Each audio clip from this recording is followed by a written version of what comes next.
Hi gremlins. Are you looking for something Christmassy but also a little bit spooky? Then I have video recommendations for you. Video, movie, they're movies. Oh goodness. I saw something with a VHS on it today and now my brain is just like, VHSs are back. They're not. Actually, I think you can buy things with VHS plugins. Oh, this is our side rant. No one needs to hear me thinking. I have VHSs behind me actually. They're right there. I have Scooby-Doo ones from my parents. Anyway, I'm going to get into some movies you can watch if you're feeling festive, but also murderous? Yeah, there we go. So this list includes some that are okay, I think, for kids to watch, some that are probably okay for like older kids, and some that I'm like, no, don't show that to a child. So the first movie I'm gonna talk about is Krampus. I feel like everyone knows this movie. Adam Scott. Who else is in this? Toni Collette. Oh my gosh. There are just so many people in this movie that you would recognize. They happen to be the parents of Max, who kicks off this story, really. He still believes in the spirit of Christmas. He still writes a letter to Santa. His cousins are there. His two, I think they're twins. Yeah, twin cousins are there, and they're kind of bullying him mercilessly about his sort of belief in Christmas still. And even though he and his Omi, his grandma, have this sort of special connection, and he like writes this letter and he was gonna give it to her for Santa, they find it, they read it, and it turns into a whole thing where like he has said some things that sort of unintentionally insult his mother's side of the family, and kind of point out that he thinks his parents aren't in love anymore. And then all of this turns into him ripping up the letter, which ultimately summons Krampus. We do not see Krampus for a really long time in this movie, which I wish we did. I want more Krampus. I also am not the biggest fan of this Krampus's character design. It's not his fault. I just love goat Krampus. Like, I want a goat face and not like mutilated Santa. That's not on him.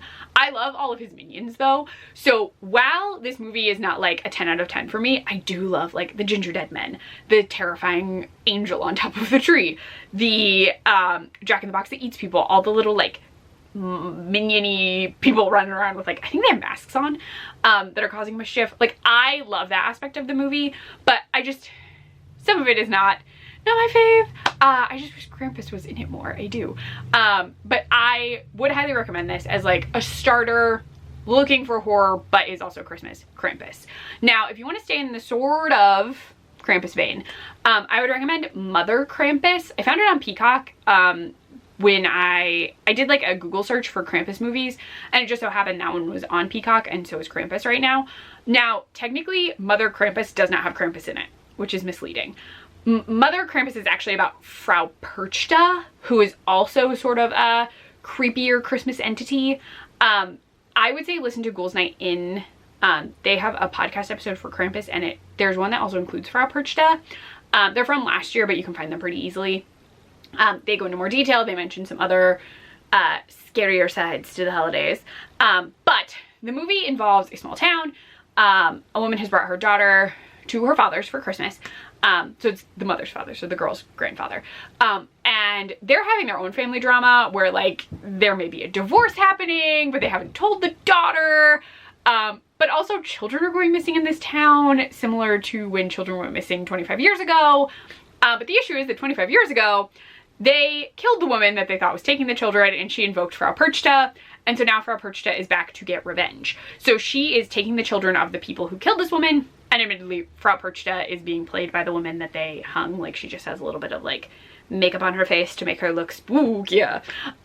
But she gets a bit, like, the kills in this are so graphic and creepy, but also weirdly festive. One involves lights in someone's stomach. In another part, she like cookie cutters someone's skin and then eats it. It's so gross. She dresses someone up like a turkey. There's just a lot of like gore, but it is very Christmassy. So I would recommend it, but it is definitely not one that I'd be like, yeah, a kid could watch this. No. Adults only. There are lots of children in this movie, but still adults only, because it's, whoo boy. It was wild. I would still recommend it because it's oddly ridiculously festive for a movie that was so creepy and gross. It's not like the best written movie. They keep reiterating the like, we killed her and she called Frau Perchta. They bring that up like 800 times. So like by a certain point in the movie, I was like, this would be like maybe 45 minutes if we could all just stop reiterating that plot point to everyone we meet. But it was still a wild time. So I would recommend it if you're looking for something festive just doesn't actually have Krampus in it, even though it has Krampus in the title. So those are my 2 Krampusy recommendations. And now I'm weirdly going to Tim Burton corner, which I did not anticipate. So when I was making this list, I didn't even think about this, but I always recommend Batman Returns as a Christmas movie because it is very Christmas focused. There's Christmas trees, there's Christmas pageants, there's Christmas parties. It is very festive. But we also have Catwoman and Penguin and Batman, of course. It is a wild time. I really love that movie. I love Michelle Pfeiffer as Catwoman, and Danny DeVito is so freaking good as the Penguin. Like, it's just so good. So I definitely recommend that one. But I also recommend Edward Scissorhands. Behold, props. So that one, I know the entire plot is not Christmas themed, but there's a lot of snow throughout the movie. So I'm recommending it as like a Christmas light. I think it gives you those feels, maybe early December watch. So like not right before Christmas, but you know, close. I'm gonna take a sip of coffee really quick because my throat hurts a little bit. One sec. Okay, so I would recommend it as like a winter watch because it does have that like wintry feel to it in a lot of the movie. Also, Vincent Price is in it, so why not? Any chance to watch Vincent Price, you should take. I also just realized that Tim Burton has a lot of movies with Christmas in them, and now I'm wondering if Christmas is actually Tim Burton's favorite holiday, and if anyone knows what his favorite holiday is, please tell me, because now I'm just like, is it Christmas? You just like really like snow, and like you have more than one movie with Christmas in it. So do you just really like Christmas? And you just like make it spooky-ish? But anyway, those are my surprise Tim Burton ones. And now moving on to my absolute favorite Christmas movie.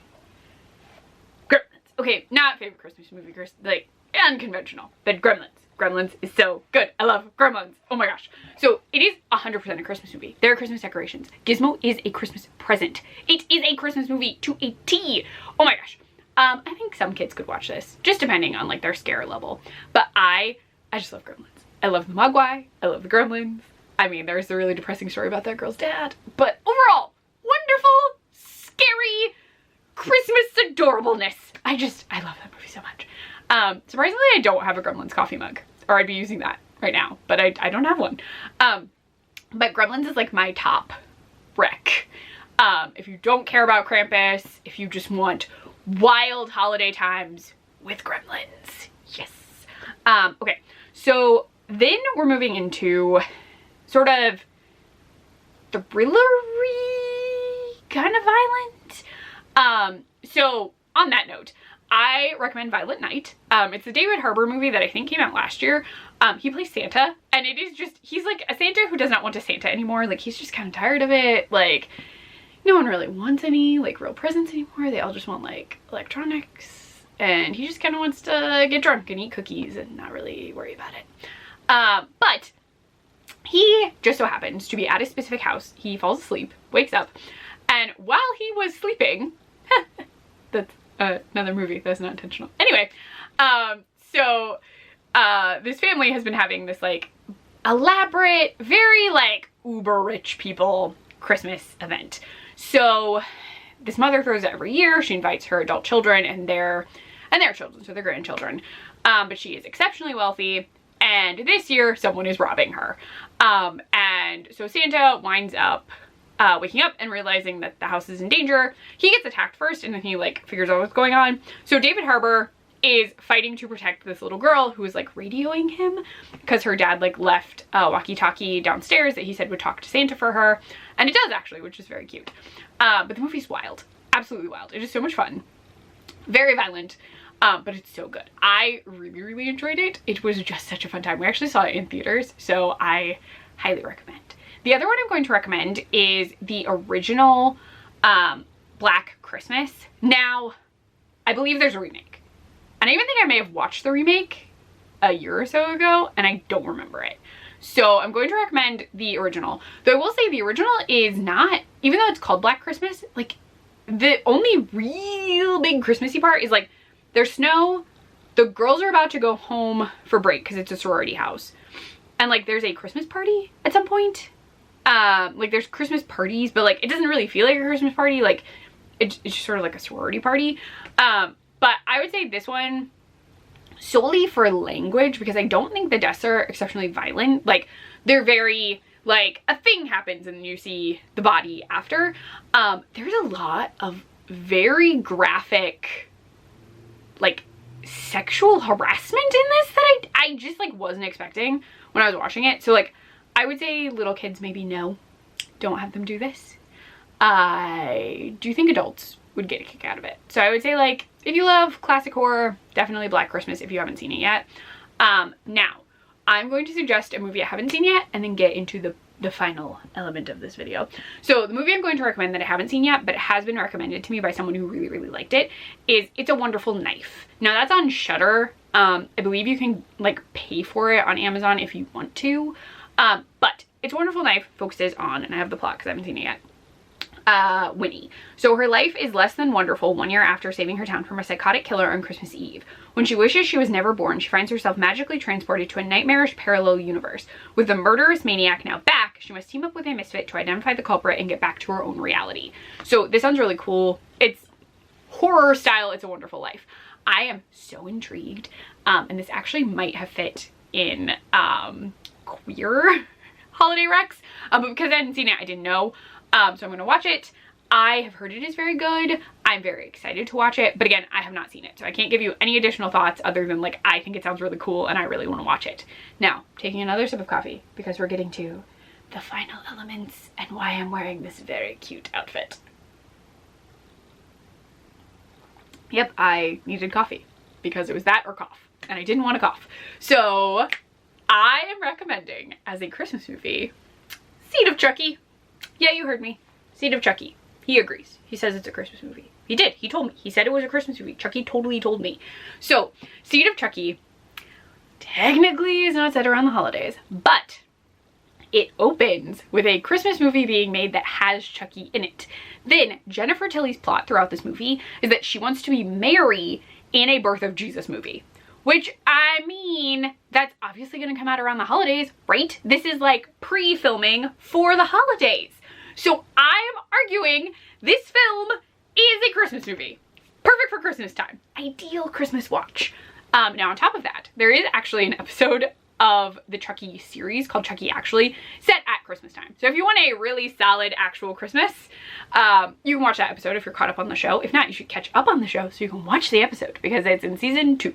And it is wild. Chucky gets a chainsaw. He doesn't have one right now. He's not allowed to have any weapons in the office. I think he does have weapons, but we pretend he doesn't because we're friends. Best friends. To the end. Right? Right. Anyway, I would say definitely watch the TV show one if you've already seen it or if you're caught up on the show and can go back and watch it.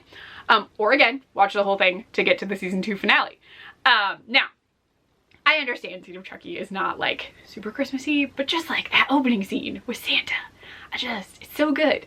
And it's such a nostalgic movie for some people. Like, I remember it being on VH1 like every single day of my life for a very long time. Like, it was just always on TV late at night and I was always up very late. So like, it's nostalgic. Just now Gigi living their best life. Just, oh my goodness. It's such a fun, wild time. I would also watch Bride of Chucky now. Like, I'm obsessed with Bride of Chucky currently. So maybe I would double feature it, but Bride of Chucky doesn't have Christmas in it. So I can't even argue. I'm just gonna say, definitely watch Seed of Chucky for Christmas. You can give me your thoughts. You can argue with me. That's fine. I'm loving these pajamas. I'm gonna show you my leg. These are from Spirit Halloween. I got them on clearance. And they're very cozy and I really like them. So I'm just loving that I could wear this for this video and then insist that people watch Seed of Chucky as a Christmas movie. Yep, that's what I'm doing. But anyway, leave your unconventional Christmas, holiday, movie recommendations in the comments. I would love more. I would really like to have more that I could reference or watch. So let me know in the comments. Let me know if you agree with me on some of these arguments or not. You can disagree with me. I totally understand. But let me know. If you want to see more of my face with my regular hair. This is a wig. I do love this wig though. If I could maintain this, I would do this to my hair. But if you want to see more of me talking about random stuff, movies, books, television, the holidays, Halloween, who knows, you can follow or subscribe. It's subscribe here. You can subscribe to my YouTube channel. You can like this video if you like it. And you can find me on Instagram at CliffGoEverAfter. So I'm gonna let you go, gremlins, so you can go have a very, festive holiday season? Festive. Chucky says festive. Bye.